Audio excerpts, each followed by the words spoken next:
This is recitation 4, and we will talk today about the flux of electric field and Gauss's law. For problem 1, we will consider this shape. This is a box with one corner at the origin. This point is x equal to A. This point is B. And this point is z equal to c. So dimensions of this box are given. We will consider the electric field as described as alpha, where alpha is a given constant, alpha x ix plus beta y iy. We are looking for the flux of this electric field through each surface of this box. So first of all, what is flux? Flux phi is by definition integral dot product E electric field dot ds, where S is area vector.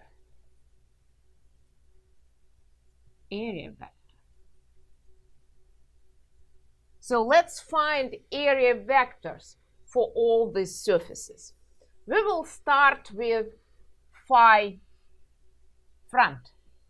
Not phi, but area vector. I want area vector first. S front. What is S front? This is a vector. Magnitude of this vector is area of this front side of this box. So what is this area? It is this dimension, which is A, times this dimension, which is B. So area is A times B, and direction of area vector is out of this box perpendicular to this surface, which makes it along z. I put unit vector iz to show the direction. Magnitude, just area, and direction out perpendicular to this side of the box. If I draw it, it will look like this. This is my S direction of S front. Okay, so now we will write S back. What will be area vector for the back side? It will be area is A times B, again, A times B. Direction will be out of this box perpendicular to this side. So what is this side? I will use green to show the side that we are dealing with now. This is the back side of this rectangle. And the direction will be, if I draw the direction, it will be in direction of area vector. It will be in minus, let me put it this way, S back. It will be in minus IZ direction. Now we have front, back. Let's do it for the top. S top is area. Area of this top surface, let's use red. We deal with top surface. Area is this leg, which is A, times this leg, which is C. So it is AC, and the direction is perpendicular to this top surface. The direction of this S top is up. So we put here IY. Then S bottom. S bottom. We have this area now. This area. This area is again A times C. A times C, and the direction will be out of this surface in anti-y direction. So I put the vector in minus y direction. We call it as bottom. The direction is this way. So it is AC and then minus IY. Then what is left? Now we need S right and S left. What is S right? Right side of this rectangle, of this box. So we have this side. The area is this leg, which is C, times this leg, which is B, C, B. The direction is perpendicular to this surface out. This is S right. I X, it's along X in positive direction, and S left. Left is this side. The direction will be in minus S right, S left. The direction will be in minus IX direction, and area will be C times B. C, B minus IX. Now we will find phi front, flux through the front surface. Front surface has unit vector in IZ direction. Electric field does not have components in IZ direction, so it has component in IX. Dot product IX dot IZ will give me 0. Dot product IY IZ will give me 0.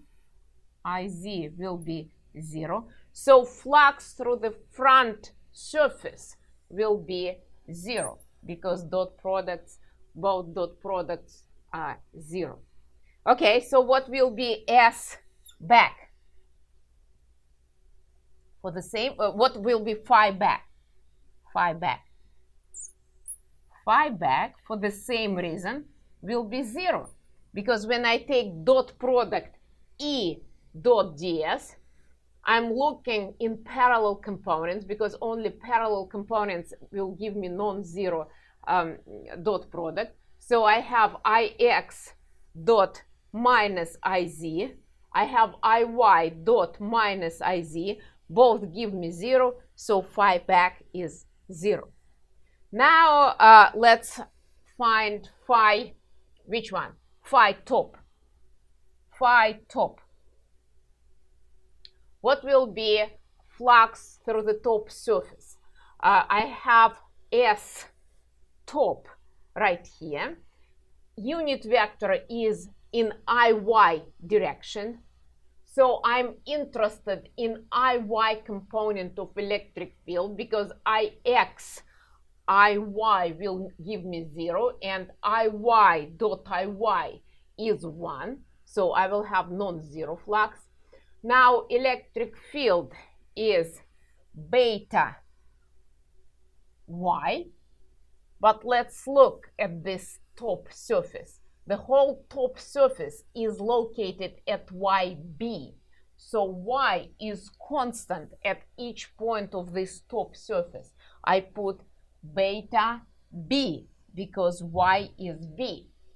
And then I have S top A C dot product IY dot IY is 1. So we found phi top. Now I need phi bottom. What is phi bottom? So let's look at this surface. My area vector is AC minus IY. So again, I'm looking for IY component of electric field to have non-zero flux. So what will be the electric field at each point of this surface? This surface is located at Y0. So electric field will be 0 at this surface, which means that flux will be 0. E is 0. Now we have two more surfaces, S right and S left. So let's find flux through S right and S left. Now we find phi through the right surface, phi right.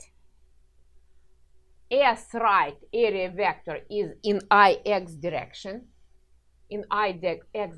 so I'm interested in X component of electric field because Ix dot Ix will give me 1 and Iy dot Ix will give me 0.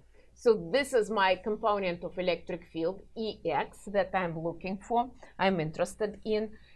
Ex is alpha X. But what is X at each point of this right surface, of this one? The whole surface is located at XA. So the component of X component of electric field at this surface is alpha A. And area vector is CB. And Ix dot Ix give me 0. So I have alpha A CB for phi right. What is left is phi left. Phi left has area vector S left, which is along negative direction of X. Again, I'm looking for X component of electric field. But what is X component of electric field at each point of this surface? The whole surface is located at X0. So X is 0, electric field is 0, then flux through the left surface is 0 because electric field is 0. So we found the flux through each surface of this box. Now imagine that instead of this formula, we have electric field described by alpha y, and we have just Iz component of electric field, only Iz component of electric field. So what will be the flux through the front surface? Phi front. We have by definition integral E dot ds. Now, if I look at this formula, we will immediately realize that area vector is in z direction, electric field is in z direction, so I have non-zero flux. But electric field changes along y. So if I consider this front surface, I will erase everything else. But now, if we look at the electric field is in Iz direction, area vector is in Iz direction for the front surface, but electric field that is described by alpha y changes along y. So it's different at each point along y. We cannot just write a flux as electric field times area. We need to integrate in this case. So what is electric field? Electric field, I just keep dealing with this integral. Electric field is alpha y Iz, dot product with area vector. So what is ds? ds, I need to integrate, and I need to integrate along y. So I split my front surface in infinitesimal strips that have infinitesimal height dy, and this area is, this length is still a. So area of each of them is a times dy, and then I need to summarize all of them to find the flux, because electric field is now changing along y. So ds is a dy Iz. It is a dy Iz. Iz dot Iz gives me 1. and I have integral alpha. Alpha and a are constant. I will take them out of integral. Alpha a, and then I have integral here of y dy, and I forgot to put the limits here. What are the limits of integration? We integrate from this point, which is 0, to this point, which is b. So it is from 0 to b. Y dy, we have alpha a y squared from 0 to b, y squared over 2, or b squared over 2 when I plug in the limit.